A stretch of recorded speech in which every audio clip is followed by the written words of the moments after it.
দেখুন, আমাদের অবজারভেশন সুস্পষ্ট। ঢাকা বিশ্ববিদ্যালয়ের বিগত 6 থেকে 7 বছর এই সময়টাতে সবচেয়ে বেশি ছাত্রলীগের যারা মার খেয়েছে তারা হলাম আমরা।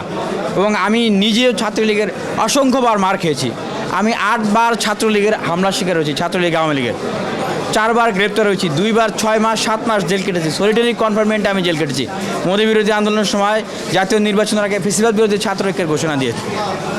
12টা মামলা ছিল আমার নামে, এবং সেই জায়গায় আমার অবস্থানটা অবশ্যই দৃঢ় থাকবে। এই ডাকসু নির্বাচন যেন কোনোভাবেই আবার ছাত্রলীগের পুনরুত্থানের বা পুনর্জীবনের কোনো প্রক্রিয়া বা মাধ্যমে এটা না হয়ে ওঠে। সেখানে আমার অবস্থান যেটা, সেটা হচ্ছে যে বিগত সময়ে যারা গুরুতর অপরাধ করেছে, ফৌজদারি অপরাধ করেছে, আমরা তো সেই অভিযোগগুলো তাদেরকে দিয়েছি। SM হলের যে ঘটনা ছিল 2019 সালের ডাকসু, আমরা তো সেই সময় ভিকটিম, আমি নিজেই সেইখানে ভিকটিম হয়েছি। আমরা অনেকেই সেখানে ভিকটিম হয়েছি, সাক্ষী, আমি নিজেই সাক্ষী। সেখানে নুরুল হক নূর, তৎকালীন ডাকসুর ভিপি, নূর ভাইকে সেখানে মবের ভিতরে ঢুকিয়ে কিলানো হয়েছে, গুছানো হয়েছে। আক্তারকে কিলানো হয়েছে, গুছানো হয়েছে, তার পিঠে লাথি মারা হয়েছে। বেনজির আপুকে সেখানে তার পেটে লাথি মারা হয়েছে। তো এগুলো তো অবাস্তব না, এগুলো তো নাই হয়ে যায় না।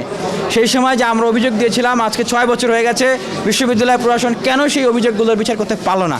আমি আজকে প্রধান নির্বাচন কমিশনার জসিমউদ্দিন স্যার, ওনার সাথে আমি কথা বলেছি।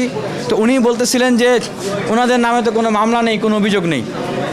এটা ওনার কথাটা আসলে কোনোভাবেই গ্রহণযোগ্য না, অগ্রহণযোগ্য। কারণ ওনাদের নামে আমরা 19 সালে অভিযোগ দিয়েছি, সেই অভিযোগের বিচার বিশ্ববিদ্যালয় করে নাই। উনি বলতেছিলেন যে সেই কাগজপত্র তো প্রশাসন তো নাই। এখন সেই প্রশাসন আছে কি নাই সেটা তো আমার দেখার বিষয় না। প্রশাসন তো আছে, বিশ্ববিদ্যালয় তো আছে। বিশ্ববিদ্যালয় যদি মনে করেন যে তাদের ডকুমেন্টসের ঘাটতি আছে, তারা অবশ্যই সেই সময় যারা অভিযোগ করেছেন তাদেরকে ডাকবেন, সেই সময় যারা ছিলেন তাদেরকে ডাকবেন, তাদের কাছ থেকে শুনবেন, ঘটনার বাস্তবতা বিচার করবেন, এবং সেটা যদি প্রমাণিত হয় অবশ্যই শাস্তির আওতায় নিয়ে আসবেন। একজন মানুষ হিসেবে যেটা মনে করি, একজন রাজনৈতিক কর্মী হিসেবে যেটা মনে করি, যে মানুষ চিরজীবন একরকম থাকে না। একজন মানুষ একসময় ছাত্রলীগ করলে সে যে সারা জীবনই খারাপ থাকবে, আমি এটা মনে করি না। মানুষ তার মতাদর্শ চিন্তা চেঞ্জ করতে পারে। ভাই, মানুষ ধর্ম পর্যন্ত চেঞ্জ করে, তার রাজনৈতিক আদর্শ চেঞ্জ করতে পারবে না? সেটা আমি বিশ্বাস করি যে সবাই খারাপ, কেউ ভালো হয় না, এটা আমি বলবো না। তবে বিগত সময়ে কারো যদি অপরাধ থেকে থাকে, অবশ্যই সেই অপরাধ তো আর মাপ হয়ে যায় না, ফৌজদারি অপরাধ।